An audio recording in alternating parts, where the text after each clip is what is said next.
자, 우리 이번에는 수열 중에서도 가장 기본이 되면서도 또 중요한 등차 수열에 대해 얘기를 해볼 건데요. 우선은 어떤 수열을 보고 우리 등차 수열이라 부르는 건지, 자, 거기에 대해 얘기를 해보도록 하죠.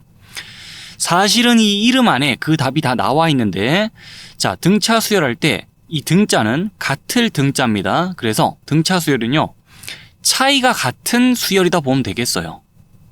자, 근데 무슨 차이가 같은 거냐? 이웃하는 두 항 사이의 차이가 같은 수열이 바로 등차 수열이고요. 여기 아래쪽에 예시를 잠시 봅시다. 자, 이 수열을 보면 규칙성이 금방 파악이 되는데, 첫째 항부터 해서 쭉 나가는 자 수들을 보니까 항과 항 사이에, 이웃하는 두 항 사이의 차이가 일정하죠. 자, 그렇게 이웃하는 두 항 사이의 차이가 같은 수열이 바로 등차 수열인 것이고, 그렇기에 이 수열은 등차 수열인 건데, 그 등차 수열에 대한 정의가 좀 더 구체적으로 수학적으로 여기 적혀 있기 때문에, 자, 요 내용 한번 읽어보죠. 첫째 항부터 차례로 일정한 수를 더하여 만든 수열이 등차 수열이라 그랬는데, 자, 다시 예시를 보면 첫째 항 1부터 시작해가지고 차례로 일정한 수 2를 더해 나가면서 만든 수열 맞죠? 자, 그렇게 이 수열은 등차 수열인 것이고, 이때 그 등차 수열에서 더해 나가는 일정한 수를, 자, 등차 수열에서 더하는 그 일정한 수를 우리 공차라고 부릅니다.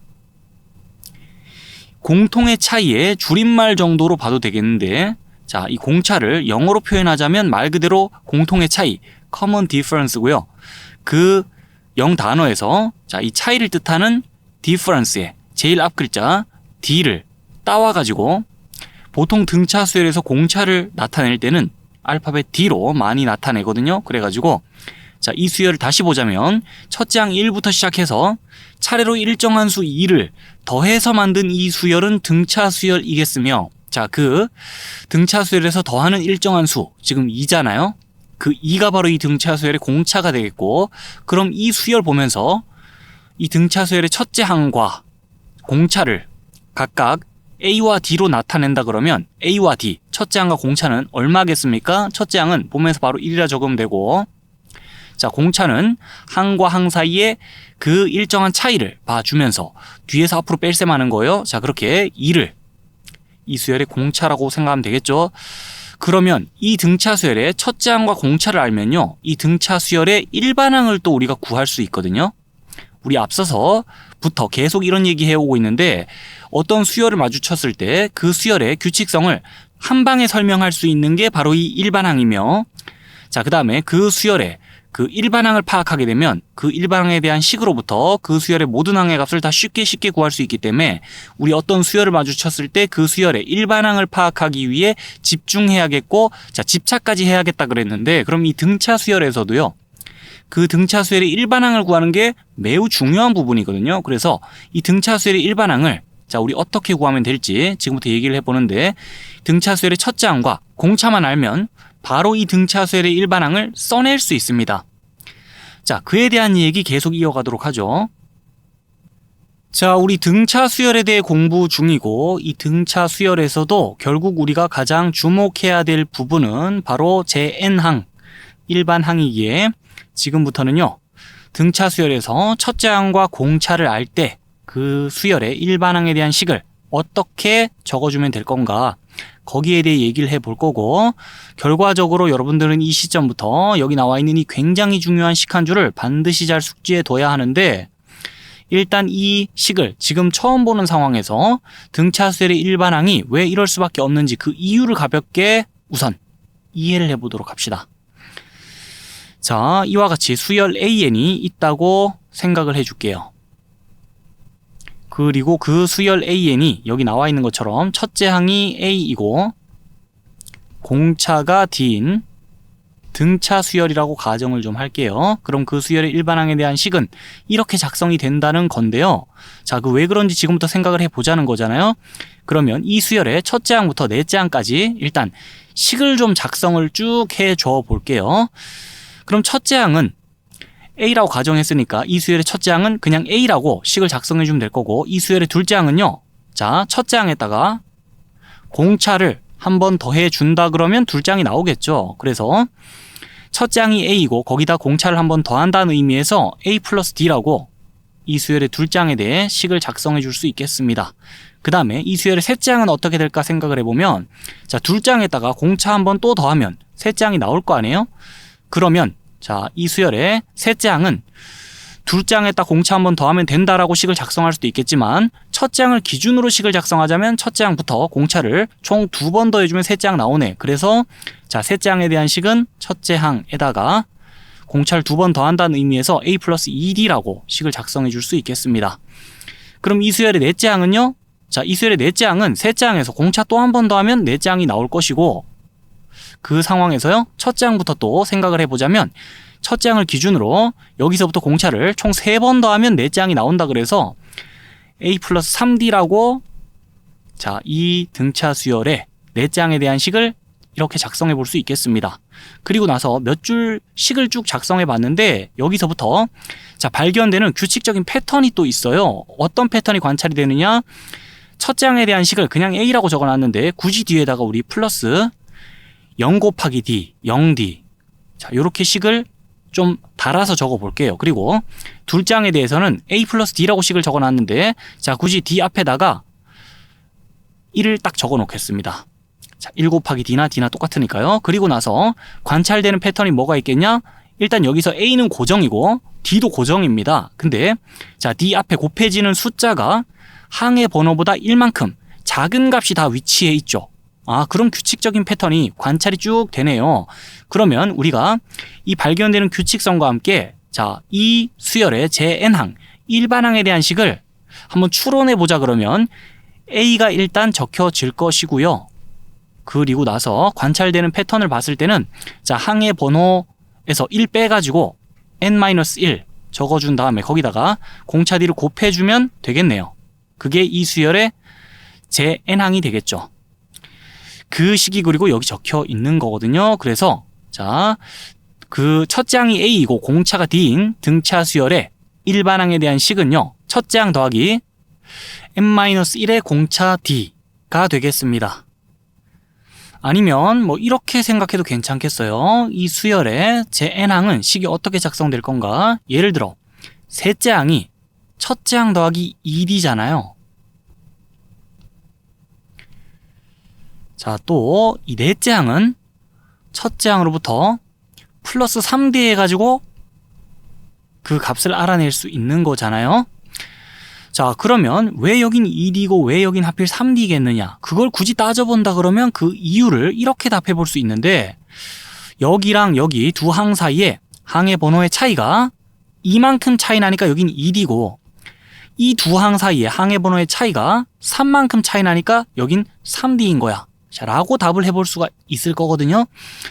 그러면 그 패턴대로 갔을 때는 자, 이 항과 이 항 사이에 항의 번호의 차이가 n 빼기 1, n-1이니까요.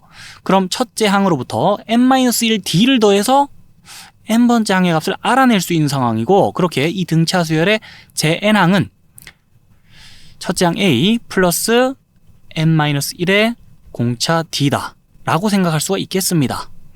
자, 이런 식으로도 이 결과를 또 유도해 볼 수 있는 거고요. 뭐 어떻게 생각을 하든 간에 결과가 이렇게 도출되는 상황에서 첫째 항이 A이고 공차가 D인 등차 수열의 일반항은 A 플러스 n-1 D다라는 거, 자, 이 결과를 이제 이해하는 걸 넘어서서 이 내용은 지금부터 외워야 됩니다. 왜냐하면 이 공식을 앞으로 정말 자주 이용할 거기 때문에요. 자, 매번 유도할 게 아니라 여러분들이 반드시 숙지해두고 외워둬야겠어요. 그러면 이제 이 내용을 적용해가지고 여기 예시로 띄어진 등차 수열의 일반항을 한번 구해볼 건데, 이 수열부터 봅시다. 이 수열은 앞서 봤던 수열이고요. 첫째 항이 1이고 공차가 2인 등차 수열인데, 자, 이 수열을 AN이라고 좀 봐줄 때는 이 수열의 일반항은 그럼 어떻게 식을 작성하면 될까요? 바로 이 내용 이용합시다. 첫째 항 1 더하기 n-1에다가 자, 곱하기 공차가 2니까 이 뒤에 2를 곱해주면서, 그리고 나서 이 식을 n에 대하여 내림차순 정리한다 그러면 2n, 그리고 마이너스 2 플러스 1 해서 마이너스 1, 요렇게 식을 정리까지 할 수 있겠습니다. 자, 이 수열의 일반항은 이 내용 적용해서 바로 이렇다라고 결론 낼 수 있을 것이고, 그 다음에 첫째 항이 3이고 공차가 마이너스 4인 등차 수열이라 돼 있는데 이 수열의 일반항도 구해보죠. 우리 이 수열을 BN이라고 할 때는요, 이 수열의 일반항이 어떻게 될 건가? 공차가 음수라 해서 당황할 거 없습니다. 자, 뭐 숫자를 좀 나열해보자면 첫째 항이 3인 거고요. 공차가 음수기 때문에 여기다가 차례로 공차를 더하고 또 더하면, 자, 둘째 항은 여기서 값이 줄어서 마이너스 1, 셋째 항은 여기서 값이 더 줄어서 마이너스 5, 넷째 항 값이 여기서 더 줄어가지고 마이너스 9, 이런 식으로, 자, 공차가 음수라 해서 당황할 거 없이 첫째 항부터 차례로 일정한 수를 더해서 만든 이 등차 수열. 자, 이런 거 등차 수열이에요. 이 수열의 일반항은 그럼 지금부터 어떻게 될지 계산해 보자면요, 숫자를 보면서 뭔가 규칙성을 파악하려고 노력하다 보면 오히려 골치 아프고 그냥 이 내용을 이제 적용하는 겁니다. 첫째 항이 3이고 그 다음에 n-1에다가, 자, 공차가 마이너스 4니까요 뒤에다가 마이너스 4를 곱해주면 끝이에요. 그러면 식 정리한다고 봤을 때 마이너스 4n 에다가, 자, 이렇게 곱해 4 나오는데 앞에 3이 또 있어서 플러스 7이다라고 최종적으로 이 수열의, 자, 일반항을 우리 알아낼 수 있겠고, 자, 참고로 또 말해보자면요, 예를 들어 이 등차 수열에서 15번째 항의 값을 구해봐라 라고 했을 때는, 그러면 항을 쭉 나열하면서, 자, 15번째로 올 숫자는 뭔가를 추론하기보다 바로 우리 이 등차 수열의 일반항에 대한 식을, 이 공식을 외워뒀다가, 자, 그 내용 가지고 바로 일반항을 구한 다음에 여기 n에다가 15를 대입하면, 여기 n에 15 대입하면 마이너스 60 플러스 7이라서 마이너스 53이라고 이 값이 바로 나오거든요. 자, 그렇게 생각하는 게 훨씬 빠르고 수월할 겁니다. 이, 자, 숫자를 쭉 나열하면서 그 패턴을 관찰하려 하기보다는요. 그래서 등차 수열에서 그 수열의 규칙을 빠삭하게 파악하기 위해서, 또는 그 등차 수열의, 자, 특정 항의 값을 구해내기 위해서 우리는 앞으로 요 공식 자주 이용할 거니까 이 내용 반드시 숙지해 두고, 이제 이 기본적인 내용을 바탕으로 등차 수열의 일반항에 대한 특징을 또 정리를 하러 갈 거거든요. 자, 화면 넘겨서 그에 대한 얘기 이어가도록 할게요. 자, 우리 직전에 등차 수열에서 첫째 항과 공차를 이용해서 일반항을 어떻게 구하면 될지 그에 대한 얘기 쭉 해봤는데요. 그럼 이제는 그 살펴봤던 내용을 바탕으로 이 등차 수열의 일반항에 대한 또 아주 중요한 특징 하나를 추가로 정리를 해 볼 겁니다. 이 봤던 식을 보면서 바로 또 얘기를 시작해 보도록 하죠. 첫째 항이 A이고 공차가 D인 등차 수열의 일반항 A에는 그 식이 어떻게 되겠냐? 첫째 항 더하기 n-1의 공차 D다라는 거. 자, 이 등차 수열의 일반항에 대한 식은 지금 시점부터는 모른다 그러면 그건 반칙이고요. 이 식을 머릿속에 잘 숙지해둔 상태에서, 그러면 자, 이 보고 있는 식을 n에 대하여 이번엔 내림차순으로 정리를 좀 해볼까요? 자, 그럼 식이 어떻게 정리되냐? dn에다가 플러스 a 마이너스 d다라고 식이 정리가 되는데요. 그럼 이 등차 수열의 일반항에 대한 식을, 자, 이 식의 형태가 좀 복잡하다 그러면 그냥 pn 플러스 q꼴에 n에 대한 1차 식이다라고 좀 봐두면 되겠습니다. 이 등차 수열에서 공차 d가 0이 아니다 그러면은 이 식은 바로 n에 대한 1차식 되는 거 맞죠? 우리 등차 수열의 공차가 0인 경우는 좀 보기 드문 경우니까 그냥 이 등차 수열에서 공차가 0이 아니다고 전제를, 자, 깔아준다면 그대로 이 등차 수열의 일반항에 대한 식이 pn 플러스 q꼴에, 자, n에 대한 1차식으로서 거기서 이제 핵심이 되는 게 뭐냐면, 자, 이 1차식의 1차항의 개수가, 이 n의 개수가 바로 등차 수열의 공차라는 거. 자, 그거 좀 눈여겨봐야 됩니다. 자, 기억을 해둡시다. 첫째 항이 A이고 공차가 D인 등차 수열의 일반항 구해봐라 그러면 바로 이렇게 구할 줄 알아야 돼요. 이건 기본입니다. 근데 추가로 또 기본적으로 이 등차 수열의 일반항에 대한 식을 정리해본 결과, 자, 등차 수열의 일반항은 결과적으로 n에 대한 1차식이며 그, 자, n의 개수, 1차항의 개수가 바로 그 등차 수열의 공차와 같겠다는 걸 잘 봐둬야 돼요. 그리고 나서 여기서 얘기해본 내용을 바탕으로 그러면 예시로 띄어진 수열의 일반항을 또 구해보는데요. 이 수열은 이전부터 계속 봐오던 수열이죠. 첫째 항이 1이고 공차가 2인 그런 등차 수열 보고 있는 거니까 이 수열을 그대로 AN이다 라고 해주는 순간에, 자, 이 등차 수열의 일반항 AN은 식이 어떻게 되냐? 바로 이와 같이 첫째 항 더하기 n-1에 자, 공차 달아주면서 그대로 이 식 정리하면은 2n 그 다음에 마이너스 2 플러스 1 하면 마이너스 1이라고 식 정리되거든요. 그렇게 자, 공부했던 내용을 바탕으로 식 세운 후 정리해보니 진짜로 n에 대한 1차식이 나오네. 그리고 그 n의 개수가 진짜 이 등차수열의 공차가 맞네 라는 거 확인해 볼 수 있는데, 지금처럼 결국 식 정리해보니 이 내용이 맞아떨어진 내용이구나라는 걸 확인하고 이해하는 걸 넘어서서요, 이제는 이 내용을, 자, 방금 얘기했던 내용을 바탕으로 이 등차수열의 일반항에 대한 식을 적어줄 줄도 알아야 돼요. 그래서 연습을 해봅시다.